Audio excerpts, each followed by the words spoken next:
청년 여러분 반갑습니다. 오늘은 사순절 시리즈 그리스도와 함께 살리다라는 주제, 이제 마지막 시간이자 또 종료 주일입니다.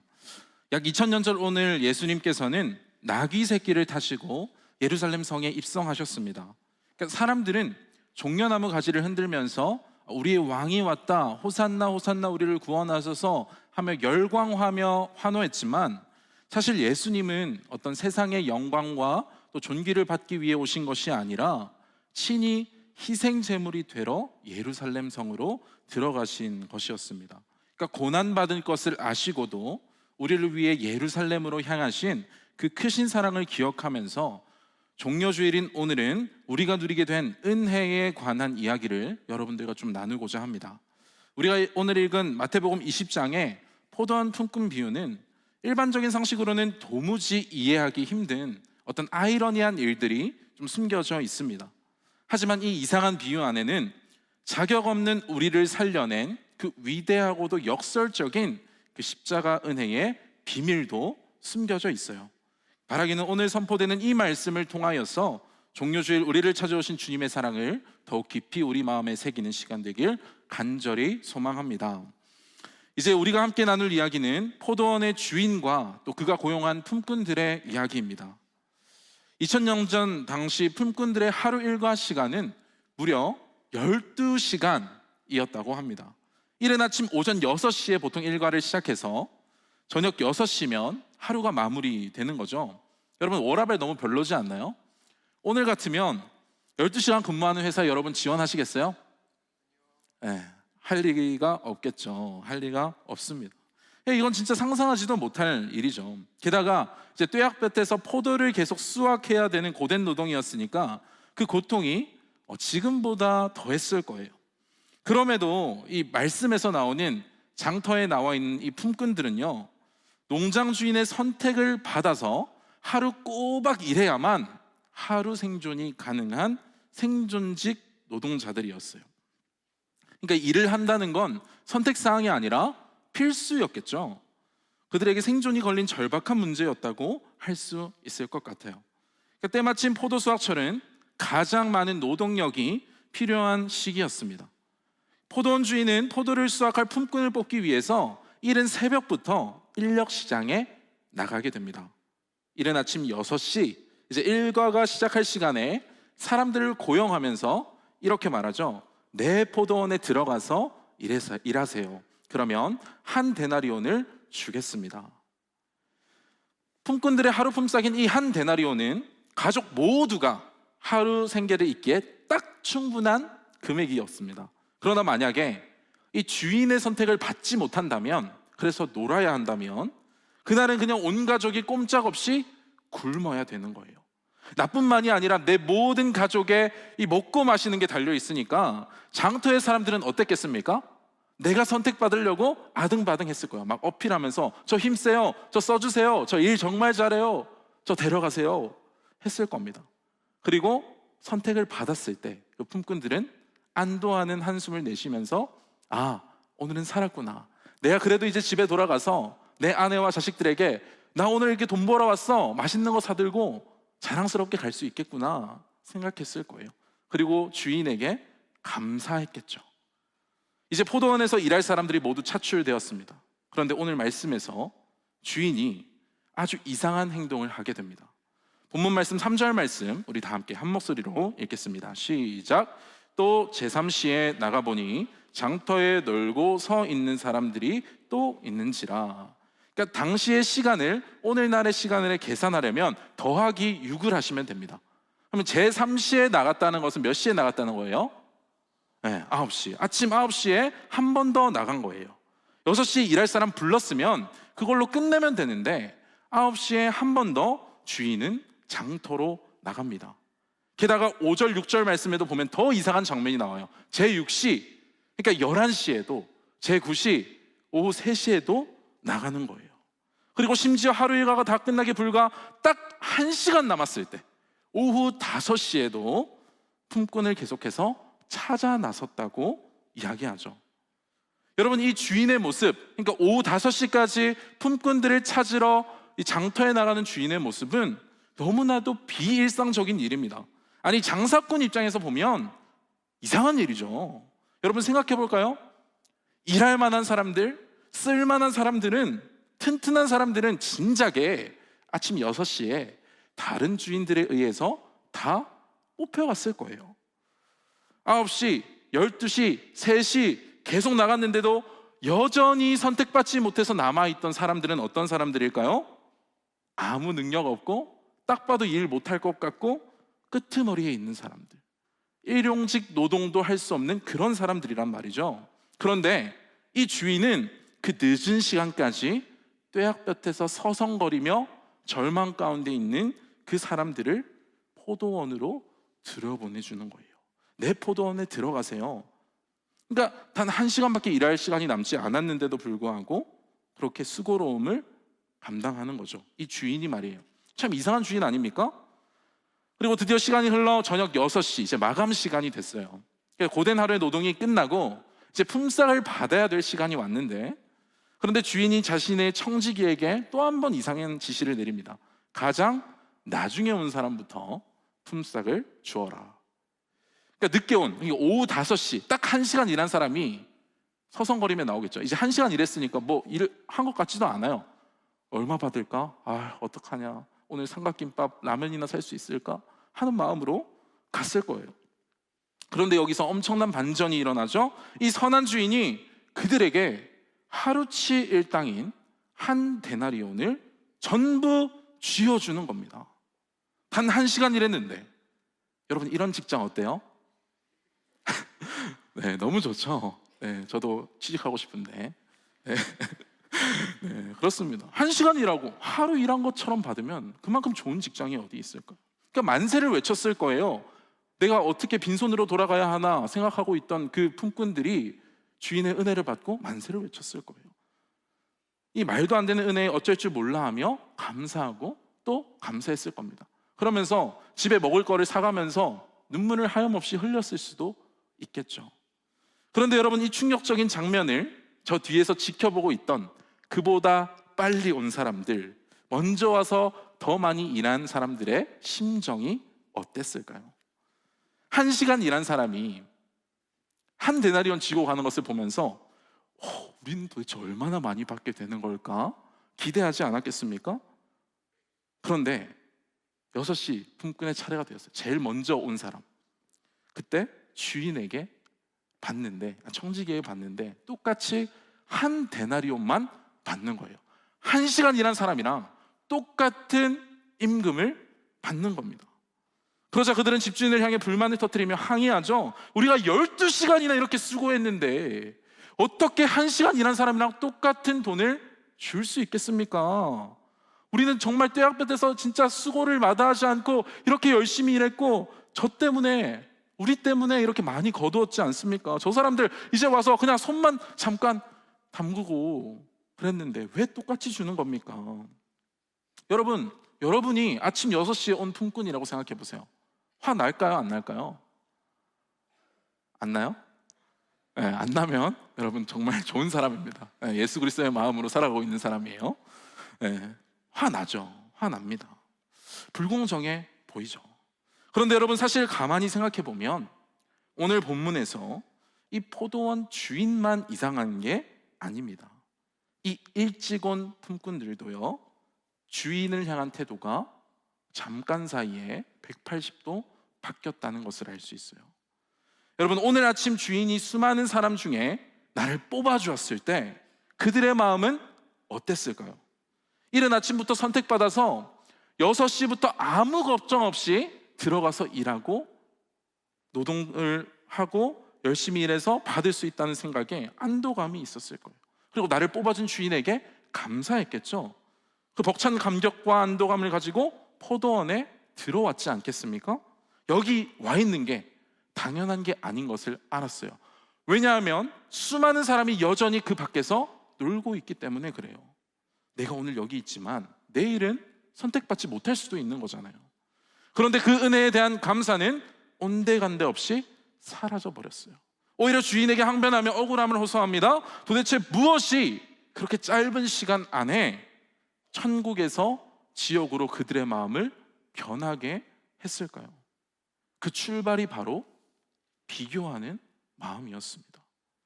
일찍 온 품꾼들은 주인의 은혜를 받은 나, 주인에게 속해 있는 나를 바라보는 것이 아니라 고개를 돌려서 주변 다른 이들과 자신을 비교하며 보기 시작했던 거예요. 처음에는 이 주인과 나와의 관계, 즉 주인이 내게 어떤 은혜를 베풀었는지를 보았습니다. 그러니까 주인의 농장에 소속되어 있다는 것만으로도 감격했고, 그래서 감사했고, 그래서 섬기고 일하는 것도 더욱 기쁨으로 했고, 몸은 고단해도 만족했어요. 그런데 은혜를 베푼 주인이 아니라 내 옆에 있는 나보다 더 이득을 보는 것 같은 저 사람을 의식하기 시작하자 그들이 가진 것을 바라보고 평가하고 나와 비교하는 마음이 자리 잡기 시작한 거죠. 사실은 여러분, 1시간 일한 자든 아니면 오랫동안 일한 자든 얼마를 받든지 감사해야 마땅합니다. 왜냐하면 일찍 선택받은 자들도 역시 주인이 선택해주지 않았다면 하루 생계를 유지하기조차 어려웠기 때문이에요. 그런데 이제는 주인에게 불평하고 그 은혜를 잊어버리고 원망하면서 충분한 값을 받고도 불구하고 더 많은 것들을 요구하기 시작한 거죠. 여러분, 은혜의 크기가 바뀐 건가요? 주인이 베푼 은혜가 바뀌었어요? 아니에요. 주인에게 향했던 시선이 옆 사람들을 바라보며 비교하는 시선으로 이 시선이 바뀐 거예요. 여러분, 우리 삶의 모습 그리고 신앙생활의 모습도 이와 비슷한 모습을 보일 때가 있어요. 아마 이 예배 자리에 앉아 계신 대부분의 여러분들도, 청년분들에게도 이 품꾼들이 처음 포도원 들어갈 때 느꼈던 그 구원의 기쁨과 감격을 경험했던 순간이 있으리라 생각됩니다. 그러니까 처음 예수님을 인격적으로 만났을 때, 그리고 나 같은 자를 살려주신 그 십자가의 은혜가 너무 감격스러워서 기도하면 그저 눈물만 나왔던 그 시간들, 그리고 예수님께 고백했겠죠. 주님, 저는 주님만 있어도 충분합니다. 저에게 와주셔서 감사합니다. 구원해 주셔서 감사합니다. 주님만으로 만족합니다. 주님이 하라 하시면 순종하겠습니다 했던 그 고백의 순간들이 있지 않습니까? 주님의 자녀로 살아간다는 것 그 자체만으로도 하루에 집을 나가면서도 나 주님의 자녀다, 너무 행복해. 없어요, 여러분? 이랬던 순간? 네. 있었을 거란 말이죠. 기억이 안 날 뿐이지. 주님과의 첫사랑이 있었을 겁니다. 그런데 우리는 그 벅찬 감사를 금세 잊어버리고는 하죠. 왜 그렇습니까? 하나님의 은혜를 받은 나, 하나님께 속해 있는 나가 아니라 자꾸 옆으로 눈을 돌려서 남들과 나를 비교할 때 이미 받은 그 은혜에 대한 감격은 사라지고 감사도 사라지고 불평하기 시작한다라는 겁니다. 그래서 내 안에 언제부턴가 주님의 은혜와 사랑에 대한 감각이 무뎌져 있는 것 같다면 우리 안에 비교하는 습관이 혹시 있지는 않는가 점검해 봐야 되는 거예요. 여러분, 비교는 우리 삶을 행복하지 않게 만듭니다.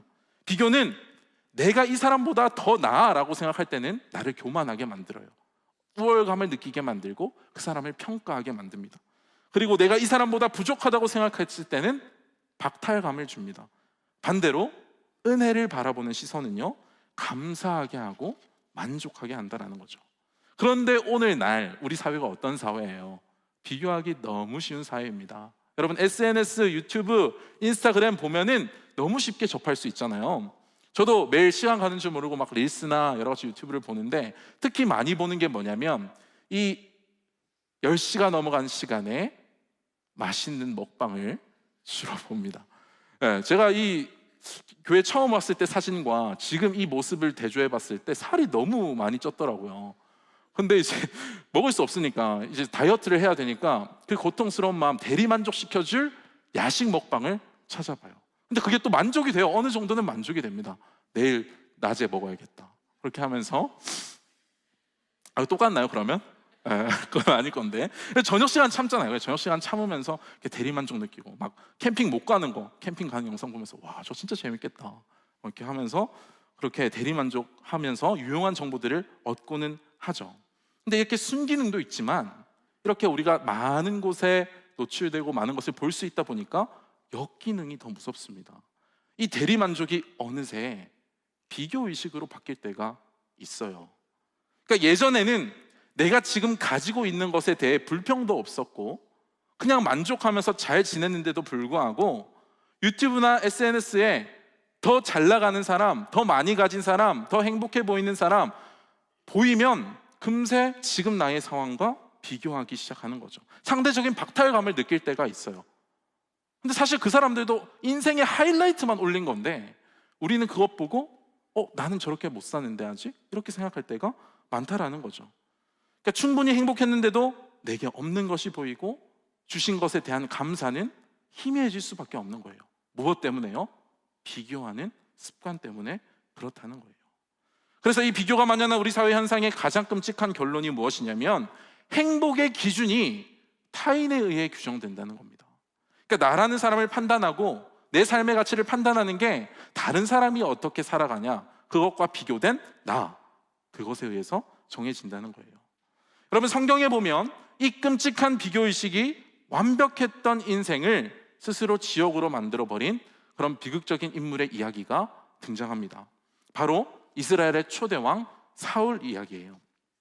여러분, 사울 왕은 아침 6시에 들어온 이 품꾼, 이 에이스와 같은 품꾼과 같았습니다. 초대왕이라니까요. 이스라엘의 가장 첫 왕으로 여호와께 기름 부음을 받았어요. 그러니까 하나님이 주신 그 왕의 은혜에 만족하면서 살면 그만입니다. 하나님이 기름 부으신 왕, 이 타이틀에 집중을 했어야 돼요. 그런데 어느 날 전쟁을 마치고 돌아올 때 이 여인들이 부르는 한 소절에 그의 영혼이 무너져 내린 거죠. 사울이 죽인 자는 천천히요, 다윗은 만만히로다. 내 수하였던 이 다윗이 칭송을 받는구나. 그 소리를 듣는 순간 사울이 느꼈던 기쁨, 왕이 되면서 하나님께서 기름 부으신 왕이 되면서 누렸던 그 기쁨과 감사가 모조리 사라져 버립니다. 그리고 그때부터는 열등감에 빠져서 평생을 다윗 한 사람을 질투하고 쫓고 죽이려 하다가 결국 자기 영혼도, 자기 왕권도, 그리고 하나님을 향한 마음도 모두 잃어버리고 최후를 맞이하게 됩니다. 비교하는 습관이 인생 전체를 망가뜨렸다는 거예요. 여러분, 영국의 위대한 기독교 변증가인 C.S. 루이스는 그의 책 순전한 기독교에서 우리가 빠지기 쉬운 교만의 본질을 이렇게 말합니다. 교만은 단순히 무언가를 가지는 데서 기쁨을 얻지 못합니다. 오직 옆 사람보다 더 가질 때만 만족합니다. 우리가 돈이 많거나 똑똑하거나 잘생겨서 교만한 것이 아니라 남들보다 더 많고 더 똑똑하고 더 잘생겼기 때문에 교만한 것입니다. 결국 사람을 교만하게 만드는 건 비교입니다. 이게 무슨 말이에요? 만족은 옆 사람보다 더 많이 가져야 만족할 수 있고, 반대로 비교할 때 내가 못 가졌으면 그럼 결핍을 경험하게 된다는 거예요. 충분한데도 불구하고 옆 사람보다 못 가졌으면. 이처럼 비교는 우리의 영적인 눈을 멀게 하고 신앙을 무너뜨릴 수 있다는 거예요. 감사를 희미해지게 만듭니다. 그렇다면 이걸 해결하는 방법이 무엇이냐? 눈을 들어 하나님을 바라보는 것입니다. 내가 하나님께 속해 있구나, 하나님께 은혜를 받은 자구나, 자격 없는 나를 십자가의 사랑으로 구원하셔서 하나님의 자녀로 속하게 된 나, 그 은혜에 집중하게 될 때 잃어버린 감사를 회복하게 된다는 것입니다. 청년 여러분, 오늘 본문 아침 6시 품꾼들의 모습을 다시 한번 보기를 원합니다. 이른 아침 주인이 한 데나리온을 주겠다고 약속했을 때 그들은 기뻤어요. 그런데 왜 저녁 6시 결산의 때가 되자 그 감사의 마음이 지옥과 같은 불평과 원망의 마음으로 바뀌었습니까? 옆 사람보다 더 많이 가져야 된다는 그 비교의식과 교만이 그들의 눈을 멀게 했던 거예요. 그래서 오늘 본문 15절 말씀을 보십시오. 주인이 분노하는 6시 품꾼들을, 이 병든 마음을 정확하게 지적하며 이렇게 책망합니다. 내 것을 가지고 내 뜻대로 할 것이 아니냐? 내가 선함으로 내가 악하게 보느냐? 여러분, 여기서 악하게 보느냐라는 말은 단순히 시력이 나쁘다는 게 아니에요. 남들이 잘 되는 것을 배아파하고 시기하고 질투하는 마음들, 그러니까 은혜에 감사할 줄 모르고 비교하며 다른 사람을 질투하는 마음을 의미합니다. 그러니까 우리 안에 비교하는 마음이 바로 이 악한 눈이라는 거예요. 악한 눈은 우리 안에 있지는 않는가? 아무 수고도 하지 않은 5시 품꾼이 한 데나리온 받는 것을 보며 분노했던 6시 품꾼의 시선이 그 악한 눈이었다라는 거죠. 그리고 오늘 이미 내가 받은 그 십자가 사랑과 은혜는 잊어버리고 여전히 나에게 없는 것을 바라보면서 하나님, 저에게 왜 이건 안 주십니까? 왜 이건 안 주십니까? 저건 안 주십니까? 왜 내 삶은 이렇습니까? 왜 이런 상황과 환경만 주십니까? 불평하는 우리의 시선이 바로 이 악한 눈이 될 수 있다는 것입니다. 여러분, 우리가 왜 이렇게 무엇이든 비교하는 악한 눈에 사로잡혀서 때로는 불평하고 때로는 원망 속에 살아가는 걸까요? 그 근본적인 이유는 단 하나입니다. 우리가 은연중에 스스로를 12시간 일한 일찍 온 품꾼이라고 착각하고 있기 때문에 그래요. 여러분, 이 비유를 읽으면서 주님이 우리에게 진짜 하시고자 하는 말씀이 무엇인지 깨닫기 위해서는 우리가 던져보아야 할 질문이 있습니다. 청년 여러분, 그리고 성도 여러분, 오늘 본문을 보면서 여러분들은 몇 시에 온 사람이라고 생각하십니까? 스스로의 신앙 그리고 스스로의 인생이 몇 시에 온 사람들이라고 생각하세요?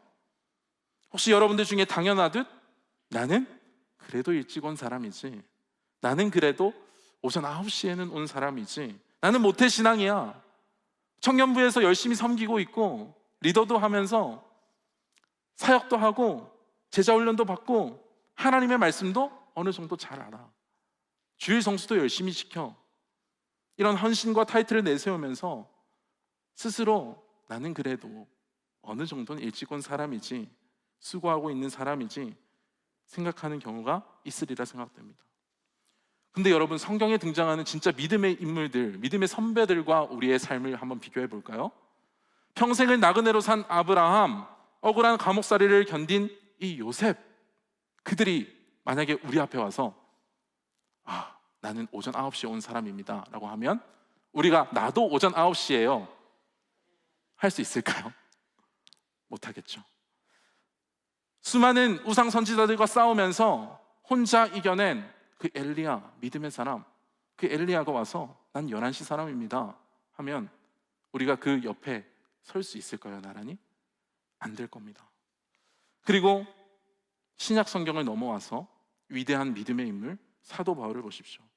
그는 세상의 모든 것들을 배설물처럼 여기면서 평생을 매맞고 평생을 굶주리고 평생을 감옥에 갇히며 복음을 전했습니다. 그런데 그 위대한 오전 6시 가장 먼저 온 품꾼이라고 평가받을 수 있는 이 사도 바울이 십자가 앞에서 무엇이라 고백한 줄 아십니까?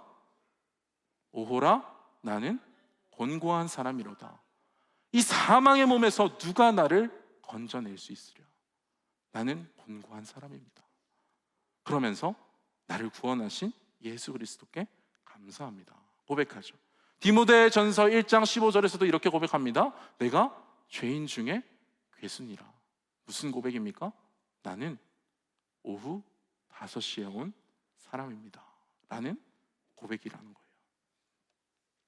평생을 복음의 사도로 자기의 목숨조차 조금도 귀한 것으로 여기지 않았던 이 사도 바울이 십자가 은혜 앞에서 자기를 생각할 때 아무런 쓸모도 없고 스스로는 구원받을 수 없는 끄트머리 인생이라고 처절하게 주님 앞에 엎드렸습니다. 여러분, 이 위대한 믿음의 조상들을 보게 될 때 저와 여러분들은 어쩌면 모두가 오후 5시 인생일 것입니다. 여러분, 우리는 어떠한 자격이나 구원받을 공로도 없는 자예요. 하나님의 그 크신 은혜가 아니었다면, 예수 그리스도의 그 순종의 십자가 희생이 아니었다면 결코 주님께 속해 있을 수도 없고 사망의 늪에서 빠져나올 수 없는 지옥과 같은 인생을 살아야만 하는 존재였습니다. 그렇게 가망 없는 오후 5시인 우리의 인생을 주님이 친히 찾아오셨죠. 그리고 우리의 어깨를 두드리시며 이렇게 격려하십니다. 너도 들어가라. 너도 내 포도원에 들어가라. 내가 너를 위해 여기까지 왔다. 우리가 오후 5시 인생임을 깨닫게 될 때 오늘 말씀에서 바로 이 주인의 말도 안 되는 은혜를 발견하게 된다는 것입니다. 우리 함께 옆 사람과 이렇게 인사해 볼까요? 저는 오후 5시 인생입니다. 우리 이렇게 인사해 보겠습니다. 저는 오후 5시 인생입니다. 네, 이 고백이 정말 우리의 고백이 되어야 한다는 거죠. 여러분, 일반적으로 포도원 주인이라고 하면 무엇을 가장 중요하게 여길까요? 당연히 포도 수확물을 통해서 얼마나 이득을 볼 것인가, 이게 핵심 마음일 겁니다. 그런데 이 이야기 속 주인은 완전히 달랐어요. 그가 아침 9시, 6시, 오후 3시, 그리고 해가 지기 직전인 오후 5시까지 무려 5번이나 계속 장터에 나갔던 이유가 무엇입니까? 사실 주인은 장터에 나갈 이유가 없어요. 저녁에 결산할 때처럼 청지기 시키면 돼요. 청지기 시켜서 야, 오늘 일할 품꾼들, 좀 일 잘할 만한 사람들 고용해와라 해도 됩니다. 그게 일반적이에요. 큰 포도원의 주인이 그 귀찮고 번거로운 일을 왜 5번이나 나가면서 합니까? 그런데 그 주인은 이런 마음이었겠죠. 혹시 아직도 누군가 저 장터에 홀로 남아있지는 않을까? 아무에게도 선택받지 못해서 굶주림과 절망에 빠져 비참한 인생을 살고 있는 자가 남아있지는 않을까? 이 주인의 관심은 포도 수확이 아니라 남아있을 그 사람을 향한 애타는 마음이었어요. 계속해서 장터에 나가 아직 선택받지 못한 이들을 데려와서 한 데나리온이라는 그 큰 은혜를 주시는 사랑 때문에 그 한 사람 오후 5시 인생을 건지기 위해서 직접 장터로 달려나간 거예요. 그리고 아무도 써주지 않는 그 끄트머리 축 처진 인생의 어깨를 두드리시면서 격려하시는 거죠. 당신도 내 포도원에 들어가세요. 여러분, 주인의 진짜 관심은 포도가 아니라 품꾼이었어요. 포도는 핑계일 뿐 자격 없는 품꾼들을 살려내는 것이 주인의 유일한 목적이었습니다. 그토록 큰 손해를 보면서도 어떻게든 내 포도원의 은혜 안으로 들어오게 해서 오늘 하루를 살아갈 힘과 생명을 주는 것, 이게 선한 주인의 뜻이었다라는 거예요. 사랑하는 청년 여러분, 다가오는 고난주간 우리가 이 십자가의 은혜 앞에 정직하게 서고 보니 우리가 몇 시의 사람입니까? 우리는 스스로 구원할 자격이 있는 오전 6시 품꾼이 아닙니다. 하루 일과가 끝나기 불과 1시간 전 아무런 자격 없이 그저 은혜의 부름받아 구원이라는 그 선물을 받은 오후 5시 품꾼이 바로 저와 여러분들이라는 거예요. 사도 바울의 고백처럼 우리는 철저히 곤고한 자요 죄인 중에 괴수였습니다. 소망 없는 자였어요. 그러나 은혜로 오늘도 예배하며 하나님 앞에서 자녀로 살게 하신 겁니다. 여러분, 우리는 다른 무엇이 아니라 은혜 때문에 오늘 생명 안에 굳건히 속해 있는 거예요. 내가 잘해서가 아니라 오후 5시 인생인데 은혜로 왔다는 것을 기억할 때 우리는 소망을 품고 살아갈 수 있는 것입니다. 사랑하는 청년 여러분, 오늘 이 모든 이야기의 결론은 이렇습니다.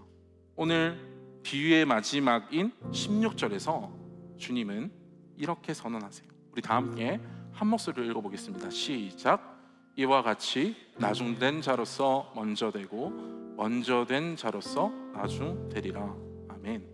여러분, 여기서 이 나중된 자가 바로 헬라어로 에스카토스라는 단어인데, 즉 가장 늦게 온 5시의 사람을 뜻합니다. 끄트머리, 늦은, 마지막이라는 뜻을 가지고 있어요. 오늘 이 말씀을 준비하면서 이 종려주의를 또 생각하다 보니 좀 주님의 마음이 느껴졌습니다. 그러면서 이런 질문이 떠올랐어요.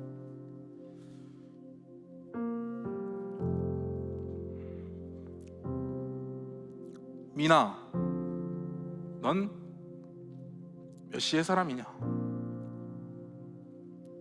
아직도 너에게 주어지지 않은 것 때문에 불평하고 억울하고 그렇게 만족하지 못하고 있느냐?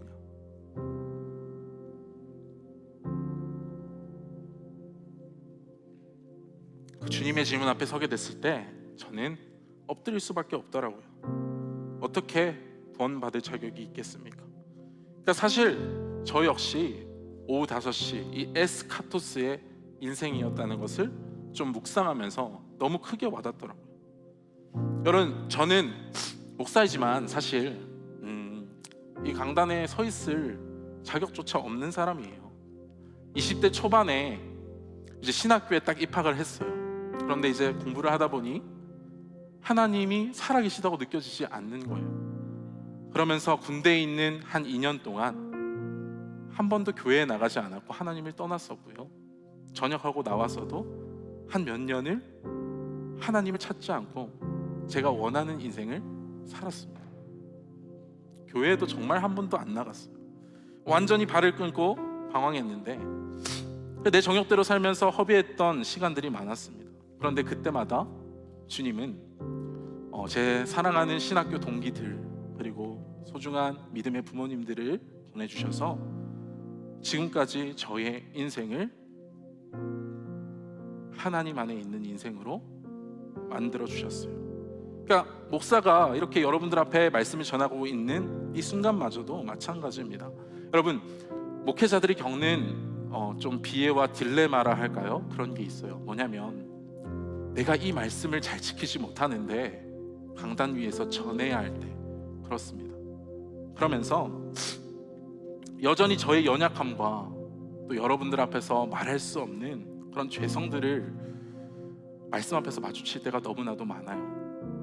그러면 저는 영락 없이 여전히 1시간밖에 일하지 않은 오후 5시 품꾼이라는 것을 좀 깨닫게 됩니다. 그런데 주님은요, 그런 저도 택하여서 쓰시겠다고 목사로 기름 부으시고 세워주셨어요. 방황하던 죄에 빠져있던 저를 포기하지 않으시고 찾아오셔서 무너진 저의 어깨를 다시 두드리고 이렇게 세우시면서 너도 내 포도원에 들어가라 말씀하셨습니다. 미나, 너도 들어가, 괜찮아. 이 끄트머리였던 인생을 목사로 세워주시고 은혜 가운데 살게 하셨어요. 여러분, 혹시 스스로를 저는 오전 9시 사람이라고 또 11시 사람이라고 하시는 분이 계십니까? 저와 여러분 모두는 자기 목숨을 내어주신 십자가 사랑 없이는 여전히 절망 가운데 거할 수밖에 없는 에스카토스입니다. 날마다 실수하고 연약한 것을 아심에도, 우리의 부족한 것을 아심에도 전전긍긍하시면서 애타는 사랑으로 우리의 인생을 찾아오신 그 주님이 아니면 감히 하나님 앞에 나와 이 자리에 있을 수도 없고 예배할 수도 없고 구원과 영생을 평생 누릴 수도 없는 자였어요. 그런 자격 없는 우리를 위해 기꺼이 십자가에 죽으시러 이 예루살렘으로 입성하신 예수 그리스도의 큰 사랑이 바로 오늘 오후 5시 인생인 우리에게 부어진 큰 폭포수와 같은 은혜라는 거예요. 우리는 오늘 말씀을 통해서 이 말도 안 되는 은혜, 아무 조건 없는 은혜, 그리고 말로 닿을 수 없는 그 압도적인 은혜를 받은 자, 오후 5시 인생이 나라는 것을 마주하게 됩니다. 그렇다면 비청년부 여러분, 5시 인생인 에스카토스인 우리 인생을 살려내신 그 큰 십자가의 은혜를 깨달은 우리는 이제 남은 인생을 좀 어떻게 살아가야 될까요? 여전히 하나님 앞에서 억울해하면서 다른 사람의 화려한 삶과 내 삶을 비교하며 불평 가운데 계시겠습니까? 때로는 그 지독한 비교 때문에 패배감에 휩싸이고 절망하고 박탈감을 느끼며 무너지실 겁니까? 아니면 반대로 내가 스스로 높아져서 나보다 덜하다고 생각하는 사람을 평가하고 무시하는 교만함에 빠질 것입니까? 우리가 다시금 주님의 그 십자가 은혜 앞에 서서 나 역시 오후 5시 인생임을, 1시간 남은 자였음을 기억하면서 그 은혜 앞에 서게 될 때 우리는 그러한 모든 것으로부터 벗어날 수 있어요. 그리고 다시 감사를 회복할 수 있을 것입니다. 청년 여러분, 몇 번이고 떼약볕 장터에 나가 기어코 오후 5시 사람들마저 포도원으로 들여보내주신 그 선한 주인이 살아계시는 한 우리는 언제든 그 포도원의 은혜 안에서 넉넉히 살아갈 수 있습니다. 그 선한 주인이 바로 우리 하나님이세요. 그러니 이제 비교의 곁눈질을 멈추고 저와 여러분들이 오후 5시 인생이라는 것을 기억하면서 주인의 은혜 아래 머무는 삶을 살아가길 소망합니다. 죽을 수밖에 없던 나의 호흡을 연장해 주신 그 포도원 주인께 나의 남은 삶을 온전히 기쁨으로 올려드리길 원합니다. 여러분, 이 거룩한 정묘주일 예수님께서 예루살렘으로 들어가신 이유는 영광받기 위함이 아니라 우리를 위해 희생하고 손해보러 가셨습니다. 살려내기 위해서. 오후 5시 인생인 우리를 살려내기 위해서 예루살렘 성으로 들어가십니다. 이 거룩한 주일 주님께서 그 압도적인 십자가 사랑 앞에 우리를 초청하십니다. 바라기는 내일부터 이제 고난주간이 시작되는데 나 같은 5시 인생을 살리기 위해 기꺼이 십자가를 지신 그 사랑이 여러분들 심령 가운데 좀 굳게 새겨지는 시간이 되었으면 좋겠습니다. 그리고 앞으로 살아가시면서 늘 그 십자가 사랑으로 말미암아 우리에게 주어지는 어떠한 상황이나 환경도 또 내 뜻대로 되지 않는 여러 조건들 속에서도 무너지지 말고 주님의 은혜 앞에 서 있는 나를 바라보면서 오후 5시 인생을 살리신 예수 그리스도의 은혜를 기억하면서 주님 은혜 안에만 살아가시는 여러분들이 되기를 간절히 축원합니다. 우리 시간 함께 찬양하며 나아갔으면 좋겠는데요. 나 주님을 모른다 하여도 라는 찬양입니다. 나는 모른다고, 나는 주님의 은혜 잘 알지 못한다고 그렇게 살아왔지만 그런 나를 택하시고 부르신 은혜에 감사하는 마음으로 우리 시간 함께 이 찬양 올려드리면 좋겠습니다. 함께 찬양하겠습니다.